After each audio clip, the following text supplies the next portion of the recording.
జాలిగా రండి జాలిగా వెళ్ళండి అంటూ ట్రైలర్తోనే సినిమా ఎలా ఉండబోతుందో, జాబిలమ్మ నీకు అంత కోపమా సినిమాపై ఏ అంచనాలు పెట్టుకోవాలో ముందో చెప్పారు మేకర్స్. మరి ఈ సినిమాకు హీరో ధనుష్ ప్రొడ్యూసర్ అండ్ దర్శకత్వం వహించారు. ఈ సినిమా ఈ రోజు ప్రేక్షకుల ముందుకు వచ్చింది. మరి ఈ సినిమా రివ్యూ ఎలా ఉందో తెలుసుకుందాం. Welcome to Rasan films.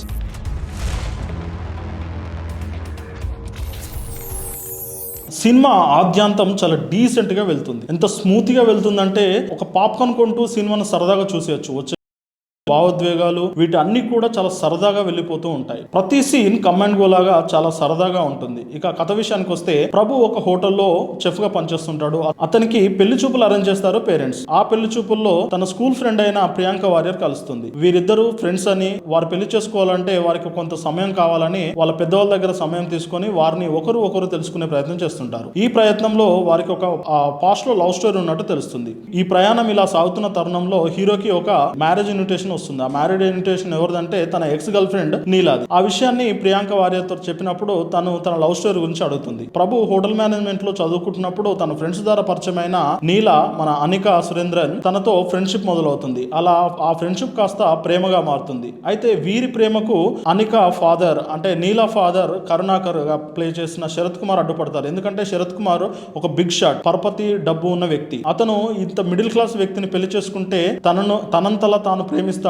తనలా బాగా చూసుకుంటాడా అని ఒక అనుమానము చూపెడతాడు. ఈ విషయాన్ని తెలుసుకున్న హీరో ముందుగా కొంత యాటిట్యూడ్ చూపించి, తాను కూడా తనకు నీ ఫీలింగ్స్ నాకు అవసరం లేదు, నాకు నీలా నచ్చింది, నీలకు నేను నచ్చిన అన్న తరుణంలో అతను ప్రవర్తిస్తుంటాడు. కానీ శరత్ కుమార్ గురించి ఒక విషయం తెలుసుకున్న తర్వాత ప్రభు ప్రవర్తన మార్చుకుంటాడు. తానే నీలాను దూరం పెడతాడు. ఇదే కారణంతో నీలాకు ప్రభుకు మధ్య బ్రేకప్ జరుగుతుంది. ఆ తర్వాత కొన్నాళ్ళకి నీలా పెళ్లి ఇన్విటేషన్ కార్డు రావడంతో ఈ విషయాన్ని ప్రియాంక వారియర్ కు చెప్పి తన ఫ్రెండ్ అయిన మాథ్యూ థామస్ ని తీసుకొని డెస్టినేషన్ మ్యారేజ్ జరుగుతున్న గోవా ప్రదేశానికి ఇద్దరు వెళ్తారు. అక్కడికి వెళ్ళిన తర్వాత సెకండ్ హాఫ్ మొదలవుతుంది. అయితే ప్రభుతో నీలా ఎందుకు విడిపోయింది, ఆ విడిపోవడానికి గల కారణం ఏంటి, శరత్ కుమార్ గురించి ప్రభుకు తెలిసిన నిజమేంటి, ఆ నిజాన్ని నీలాకి ఎందుకు చెప్పలేదు, ఇంతకీ నీల డెస్టినేషన్ మ్యారేజ్ చేసుకోబోతున్న వ్యక్తిని పెళ్లి చేసుకుంటుందా లేదా ప్రభుతో కలుస్తుందా, కలిస్తే ఎలా కలుస్తుంది అనే విషయాలు తెలియాలంటే మీరు సినిమా చూడాల్సిందే. ఇక సినిమా ఫస్ట్ హాఫ్ అంతా వీరి love story, friendship and comedy, fun rides తో చాలా సరదాగా సాగిపోతూ ఉంటుంది. సెకండ్ హాఫ్ అంతా గోవాలో ప్లాన్ చేశారు. ఇక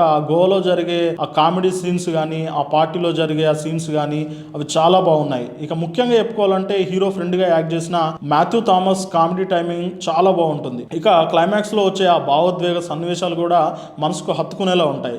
ఇక సినిమాలో వచ్చే చిన్న చిన్న ట్విస్టులు చాలా బాగుంటాయి, సరదాగా ఉంటాయి. అలాగే మనకు ఈ సినిమాలో ఎక్కువ బ్లాస్ట్ అయిన గోల్డెన్ స్పారో పాట కూడా చాలా బాగుంటుంది. అందులో ప్రియాంక అరుల్ మోహన్ ఒక గెస్ట్ అపియరెన్స్ ఇచ్చింది. ఇక ముఖ్యంగా నటుల విషయానికి వస్తే, హీరోగా యాక్ట్ చేసిన పవిష్ నారాయణ్ చాలా బాగా చేశారు. కాకపోతే అక్కడక్కడ ఇంకా కొంత మెచ్యూరిటీ పర్ఫార్మెన్స్ ఇస్తే బాగుంటుంది అనిపిస్తుంది. అలాగే ఆయన ఫ్రెండ్ క్యారెక్టర్ చేసిన మాథ్యూ థామస్ చాలా బాగా అలరించాడు. ఆయన కామెడీ టైమింగ్ కూడా చాలా బాగుంది. ఇక హీరోయిన్ అనిక, వారి ఫ్రెండ్స్ క్యారెక్టర్ చేసిన వాళ్ళు కూడా చాలా బాగా చేశారు. ఇక టెక్నికల్ అంశాలకు వస్తే, ముఖ్యంగా సినిమాను నిలబెట్టింది మ్యూజిక్ జీవి ప్రకాష్. ఆ తర్వాత ధనుష్ టేకింగ్ గానీ, ఆయన రాసుకున్న కథ గానీ, ఆయన తీసుకున్న ఏదైతే ఆ పాత్రలు ఉన్నాయో ఆ పాత్రల తీరు కూడా చాలా బాగున్నది. అలాగే నిర్మాణ విలువలు చాలా బాగున్నాయి. ఇక ముఖ్యంగా సినిమాలో లవ్ ట్రాక్ కాస్త తగ్గిందని చెప్పవచ్చు. ఇంకా అక్కడక్కడ కొంత లాగ్ అయిన సీన్స్ కూడా ఉన్నాయి. అవి కూడా కొంత ఎడిటింగ్ లో పోతే బాగుండేది. ఇక ముఖ్యంగా సినిమా గురించి ఒక మాటలో చెప్పాలంటే, ఇది కుటుంబంతో సరదాగా చూసే ఒక breakup love story with patch up అని చెప్పవచ్చు. For more interesting videos please follow Rasan films.